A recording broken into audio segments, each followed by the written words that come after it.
Das gibt so einen Kraftstab. Jetzt muss ich die oben weghauen und die unten und dann sieht man die Welle schon.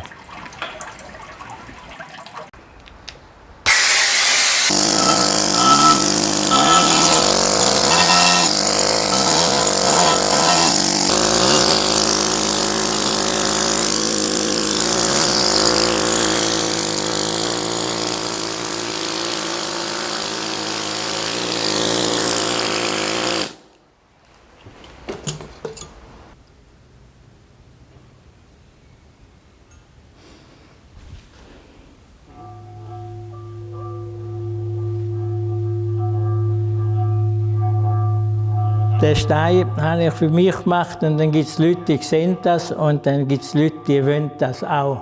Und dann kann ich ihnen einen machen und jeder ist aber ein Unikat. Je nachdem, wie der Stein schwingt. Oder? Für mich ist es spannend, einen Gedanken zu haben und den Gedanken dann versuchen mit dem Stein auszudrücken. Also für mich ist Stein keine tote Materie. Da ist Millionen Jahre Wissen drin. Von der Erde. Ja, wenn man halt so schafft wie ich, dann merkt man das. Ich habe einen Dialog mit dem Stein. Also ich schaue immer, wie spricht der Stein und je nachdem komme ich von meiner Idee, die ich im Kopf habe, komme ich weg und gehe der Form vom Stein an, den er wollte.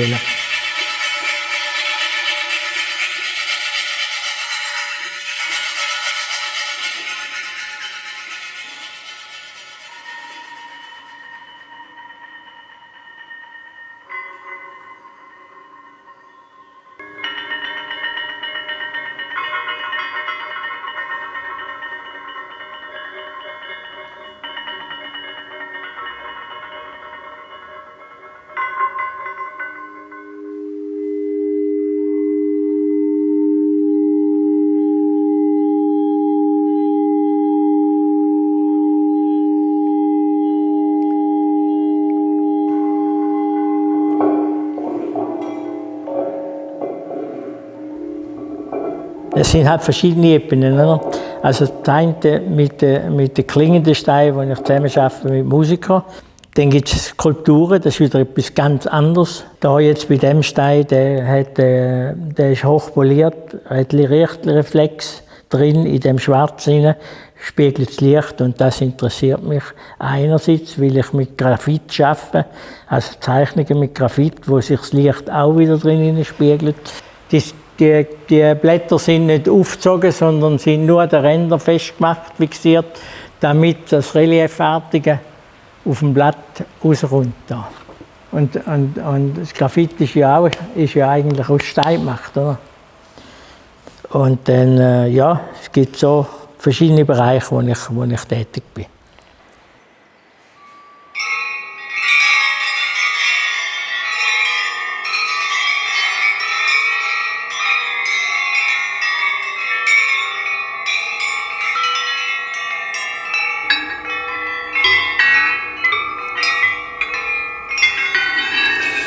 Ja, und dann gibt es natürlich wirklich das Instrument, Steininstrument, sogenanntes Lithophoon. Das ist dann gestimmt wie ein Instrument, aber ich bin ja von der bildenden Kunst und dort interessiert mich das Musikinstrument nicht, weil ich bin kein Instrumentenbauer.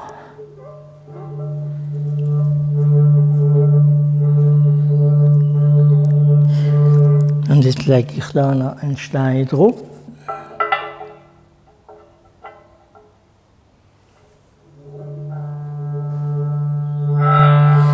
Und derartige Sachen interessieren mich. Weißt, mir geht's nicht um irgendwie grosse Künstler sein oder bekannt sein oder was auch immer, sondern mir geht es darum, um Freude und um das zu machen, was ich machen will. Also möglichst selbstbestimmt im Arbeiten.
Ja, ich meine, das sind 28 Jahre, wo ich mit Musikern, Musikerinnen, Komponistinnen zusammenarbeite. Und da hat sich natürlich viel angesammelt an Sachen, wo man gemacht hat. Also, das eins war für John Cage in Halberstadt. Da gibt es ein Stück, das über 645 Jahre geht.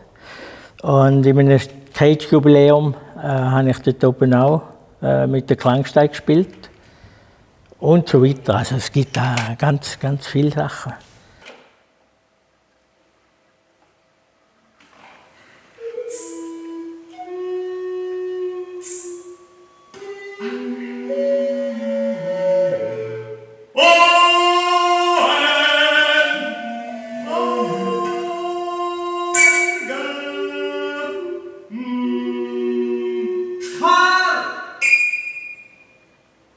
Das ist eine gute Stunde Musik.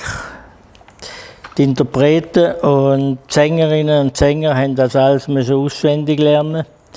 Also eine sehr aufwendige Sache. Da sind wir mit gut 5 Tonnen Stein unterwegs gewesen. Am Schluss haben wir die aufgeführt im Stadttheater Chur und dort habe ich in den Keller runter, wo Stützmauern sind, damit das Haus genau auf diesen Stützmauern oben gestanden ist, weil der Bühnenboden das nicht getragen hat. Vor allem der Musiker oder der Komponist formuliert, was er gerne an Klängen hat, an Steinklängen hat. Und ich versuche dann, dort hinzugehen, einerseits.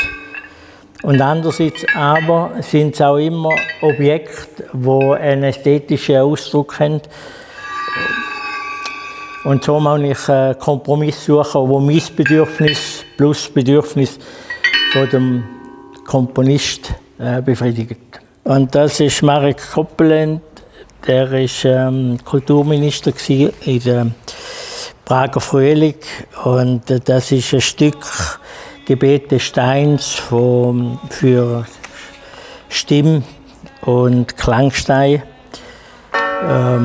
Ja, die 16 Linien, das sind grafisch dargestellt, das Klanggitter, das in Kassel in der Martinskirche steht. Und er hat einen Kompositionsauftrag bekommen für mein Klanggitter, das da steht. Ja. Da sind wir gerade die 2 Klanggitter. Also da in Kassel oben ist ähnlich aufgebaut wie die da, wie die 2.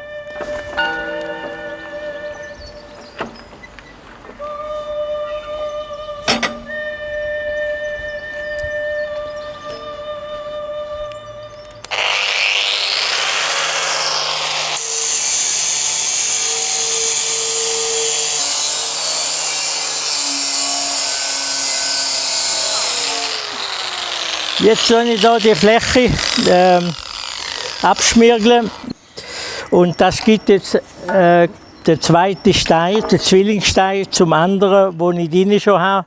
Und da geht es jetzt darum, einerseits die Klänge zu machen, die man mit den Händen kann, mit dem Wasser kann spielen.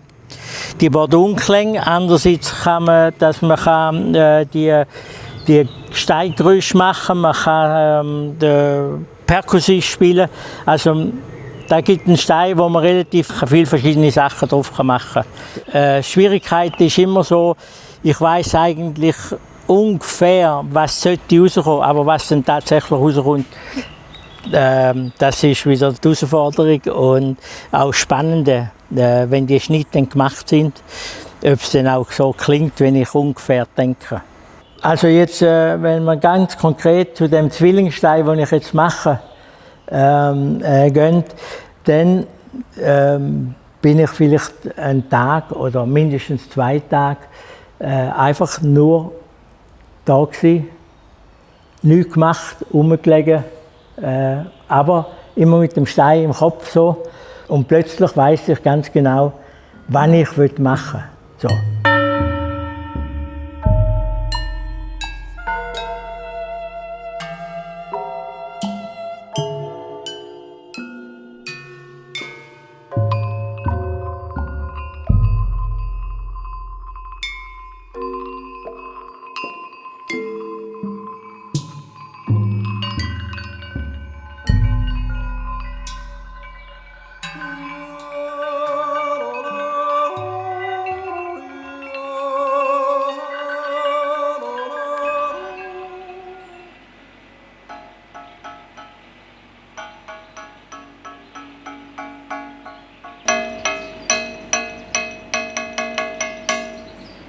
Ja, da gibt es jetzt eben die Schnitt, die sogenannten Klangzungen, die ich dann mit den Händen reiben kann, dass die Oberfläche poliert sein.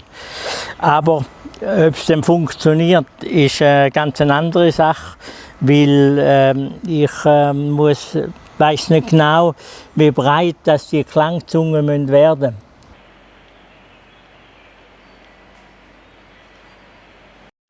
Ja, also ich bin als kleiner Bub immer auf den Friedhof herumgeschlichen und mich hat der Stein fasziniert dort. Der Zufall hat es wollen, dass ich beim Stein geblieben bin, weil ich eine Lehre gemacht habe, bei einem Steinbildhauer. Und das war mein Material und ist es bis heute noch.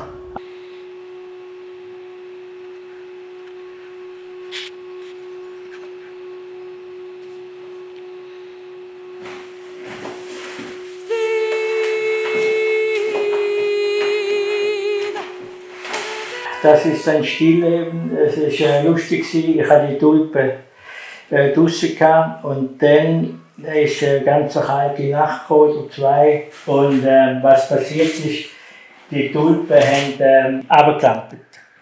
Und das hat mich fasziniert und hat dann die fotografiert und dann wieder Schichten draufgelegt und abputzt. Also das ist original Foto, das ist Fotopapier, aber da hat es eine Schicht drauf, so eine Graphit-ähnliche Schicht.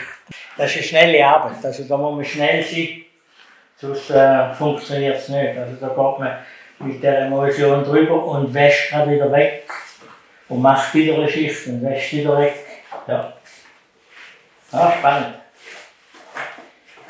Und das ist einfach das Paritpapier.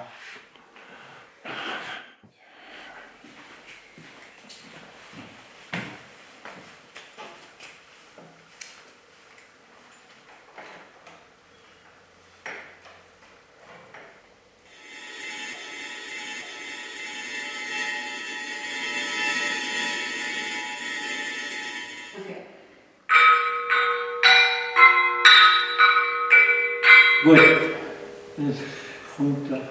das kommt dann.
Aber dass sie das mit den eher giftigen Klängen machen und dem Singen da rein, das ist wunderbar. Ja. Also,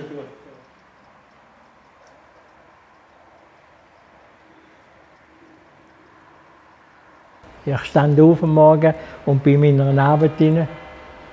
Und ich gehe zu Abend ins Bett und bin immer noch in meiner Arbeit rein. Ja, das ist herrlich. Also herrlich. Ich gehe zur Küchentür raus und ziehe meinen Blumenstrauß, der ist immer da. Ja, ich muss also nicht irgendwo in den Zug hineinsteigen, mich ärgern oder was auch immer. Paradies ist da.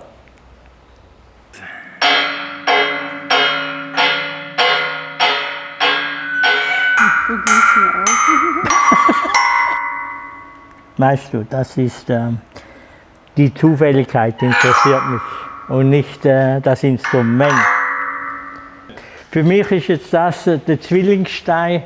Es geht ja darum bei dem Stein, dass ich möglichst viele verschiedene Klänge machen kann. Ich habe alles gemacht, abgeschafft, geschliffen.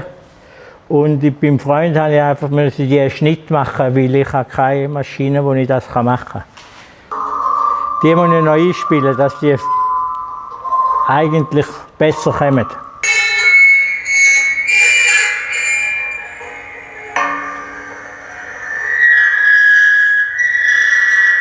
Das gefällt mir schon ganz gut, also so giftige Sachen.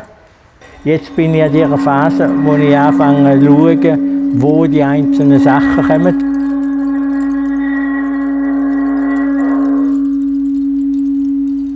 Ich hatte ja eine gewisse Vorstellung.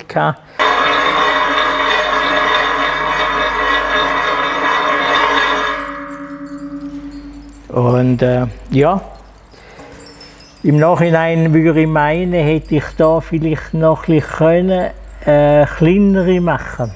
Kleinere, so Klangzungen.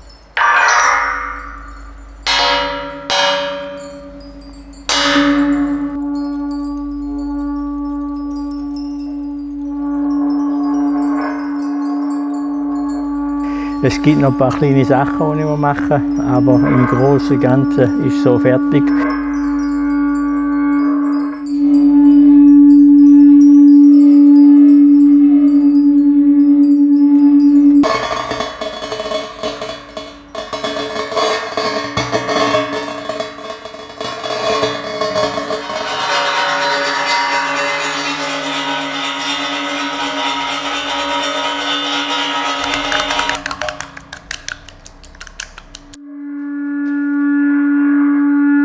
Genau da wollte ich. Ne?